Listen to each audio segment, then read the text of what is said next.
औज़ुबिल्लाहि मिनश्शैतानिर्रजीम बिस्मिल्लाहिर्रहमानिर्रहीम। प्यारे बच्चों, अस्सलामु अलैकुम वरहमतुल्लाहि वबरकातुहू। मैं आपका teacher Mohammad Akbar Lone, teacher UPS Malbagh, district Kupwara, zone Langate. हाँ बेटो, आज हमारा क्लास जो है ये 6th का है और एक्सरसाइज है ये 4.4। हाँ बेटो, आज का जो क्वेश्चन है आप तवज्जो रखें।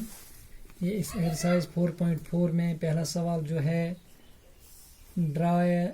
Rough sketch of A triangle ABC, mark a point P in its interior and a point Q in its exterior. Is the point A in its exterior or in its interior? गबरो अच्छे सवाल तुई बनाइयो सो rough sketch अख triangle अख बनाइयो तुई ABC। गो अस करो गबरो काम, अस निमोन अख ट्रायंगल अख बनाइयो, अख ट्रायंगल करो अस काम, अ दिमो अस नाव तो वुचु ये गो A, ये गो B, ये गो C। गो अख ट्रायंगल अख बनाओ अस अथ थो अस नाव ABC। Draw a rough sketch of A triangle ABC, बनाओ अस अख ट्रायंगल अख। गबरो समझ यवान तो थो तवज्जो वार ओकुन बह क्या वनान छुस, इथे कन पता तह बनावन। अस बनाओ अख ट्रायंगल अख ट्रायंगल थो नाव ABC। ये बना इत कन अख ट्रायंगल अख 3 लाइन सेगमेंटन हज ट्रायंगल। पत वना मार्क ए पॉइंट P, अत पे लगाइन तुम अत मज अख पॉइंट अख मगर इंटीरियर गो अंदरिम पॉइंट, इंटीरियर गो अंदरिम, यथ त्रो अंदर कन अख पॉइंट अख, अत थो नाव P। गबरो समझ आवा, ये ट्रायंगल मज लगो अस अंदरिम साइड अख पॉइंट अख यथ नाव थो P। यह और सवाल वोल वन इन इट इज इंटीरियर, ये पॉइंट मगर अत अंदरिम पॉइंट, इंटीरियर गो अंदरिम पॉइंट अत ट्रायंगल मज युस त्रो अंदर, अत नाव तो दित पॉइंट P। गबरो मोकलिया से ये and point Q in it is exterior. पत लगाओ निबर कन, एक्सटीरियर गो निबरिम पॉइंट अत पॉइंटस नाव और होमुत ये फिगर मज अत मज क्वेश्चनस मज ये अत लगो तुम नाव पॉइंट Q। गो ये बना एक्सटीरियर पॉइंट, ये बना इंटीरियर पॉइंट, P बना इंटीरियर पॉइंट, Q बना एक्सटीरियर पॉइंट। गबरो यह सवाल लेखान अत सवालस मज मोन गो सवाल वल बन तुम अख ट्रायंगल अख ABC, अत लगो interior point P and exterior point Q। दोनवे चीज कर वन वन अम पत पकान bro पहमत दपान is the point A in its exterior or in its interior। Use हसा point A ये point A वन सो गबरो यह इंटीरियर कि एक्सटीरियर, ये वन सवाल वोल वो सो गबरो युस हसा point A point A यानी कि अस लिखो point P lies in the point P का throw in the interior of triangle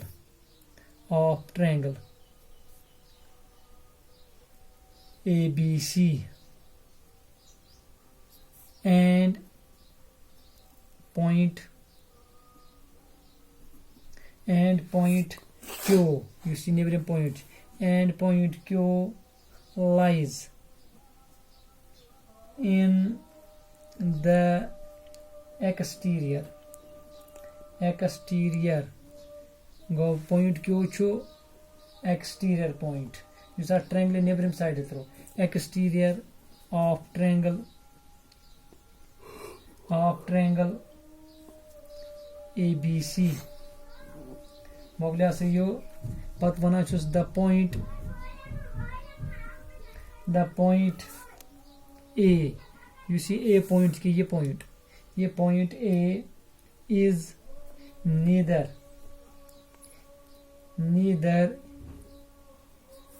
in its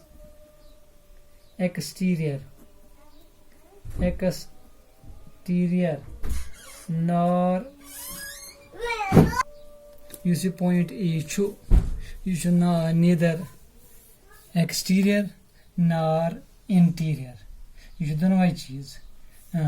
neither exterior nor interior मोगलिया सक जानो ये सवाल गो अस गो अत मजन clear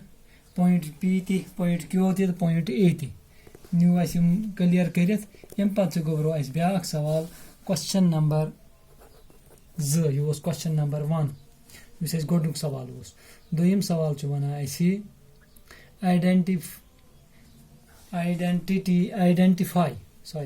identify three triangles in a figure.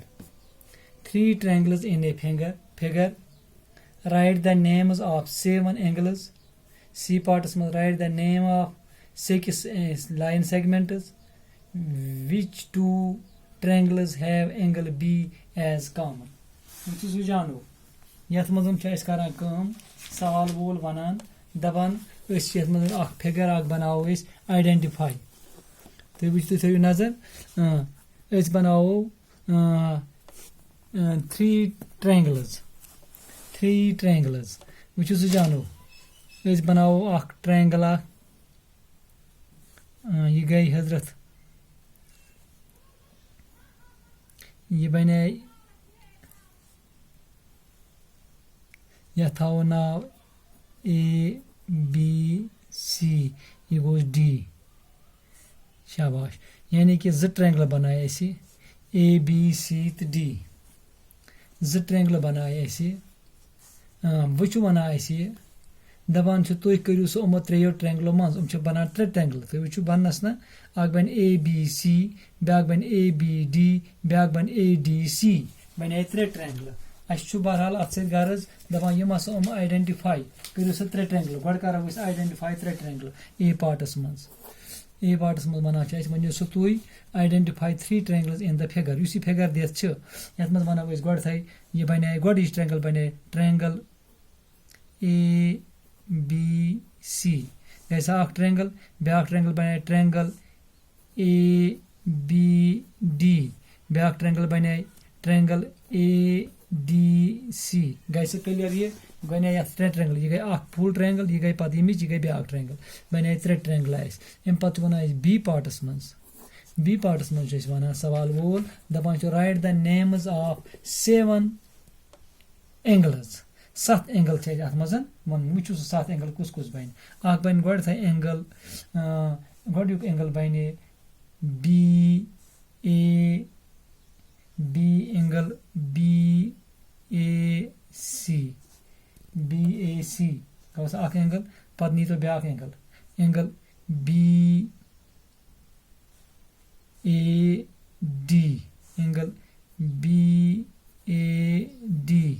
Ghaus ये एंगल बी ए डी गोड गुन बी ए सी पद गुन बी ए डी पद क्या से बना उत पेठन ब्याक एंगल शाबाश सी इस पेठन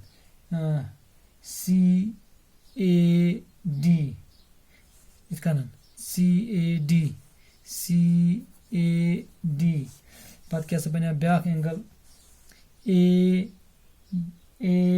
बी सी इत कनन ए बी सी बना ब्याक एंगल एम पद क्या से बन ब्याक एंगल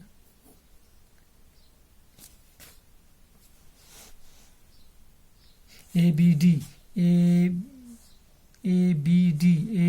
बना ब्याक एंगल ए बी डी पद क्या से बना ब्याक एंगल ए सी डी बैक एंगल क्या से बना तो विशु पाने ए डी सी बैक एंगल क्या से बन कस बने 1 2 3 4 5 6 एंगल 1 2 7 एंगल क्या से बने एंगल 7 एंगल क्या बने CAD ADC बे वो गो बनो एंगल BAC गो एंगल पत क्या बनो ब्या एंगल BAD गो ब्या एंगल ब्या क्या बनो CAD बनो ब्या एंगल ब्या क्या बनो AD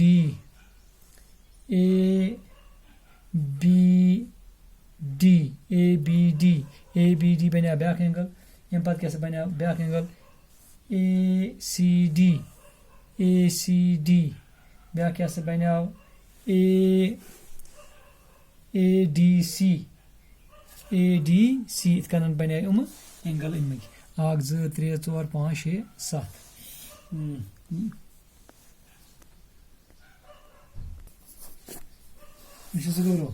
गो इत कन बन 7 एंगल गो बन ट्रे एंगल बने पे ए पार्टस मज बी पार्टस मज बने मज 7 एंगल तो वो BAC BAD CAD ADB ABD ACD ADC तो वो आराम सान अमिक एंगल 1 2 3 4 5 6 7 बने 7 एंगल मोकल 7 यह पार्ट बत क्या वन गोबरो ब्या पार्ट वन अत दपान तुम करो सह C पार्टस वन अत write the names of 6 line segments 6 line सेगमेंटन हंद नाव लेखन write the names of 6 line segments वो गो लिखो line 6 line segments name 6 line segments वो कुस गो गो वुन A तो B बनो AB ब्या क्या बनो कन हूँ लिखुन 6 हूँ 6 ब्या गो AC बनो AC ब्या गो ये गो BC गो AB AC BC पत क्या बना ब्या लाइन सेगमेंट BD ब्या क्या बन DC ब्या बन मज AD 1 2 3 4 5 6 बने आराम सान गो बनो AB AC BC ब्या बनो योर कन BD DC AD बने इत कन 6 लाइन सेगमेंट इन हंद नाव लिख पत क्या वन गोबरो बिकिस पार्टस मज D पार्टस मज दपान which two triangles have come 2 triangles have angle B as common जुस दुश्वैन इन ट्रायंगलन एंगल B कॉमन वो गोबरो अत मज बनान वो गो यह B एंगल B गोबरो यह एंगल B एंगल B पे कर वन अत पे कुस ट्रायंगल दुश्वैन कॉमन एंगल B मज क्या गए ट्रायंगल शाबाश ट्रायंगल ABC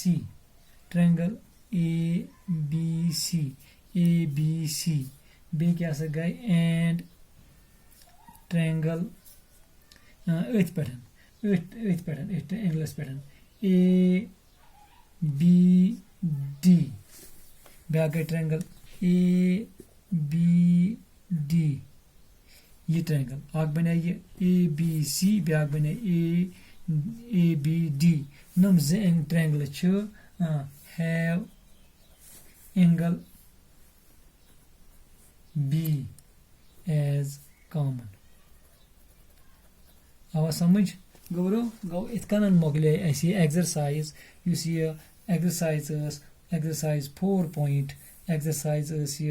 4.4 4.4 अत क्वेश्चन हम कर इत कन गई कंप्लीट एक्सरसाइज तो थो ख्याल ये मज ट्रेंगल ती वुची ट्रेंगल कुस बनान अत पे अत मज एंगल कत्या बनान अत मज लाइन सेगमेंटन हंद बे एंगल बी पे कुस ट्रेंगल एंगल बी दुशवेन एंगलन मज यमन दुशवेन ट्रेंगलन मज common angle B triangle A B C and triangle A B D यह कॉमन दुशवेन मज अत बिहु गोबरो दियो इजाजत खुदायस हवाल नयस हफ्तस मज बिकिस सबकस मज पारो ब्या नंबरी कुस आम पत दियो इजाजत खुदायस हवाल।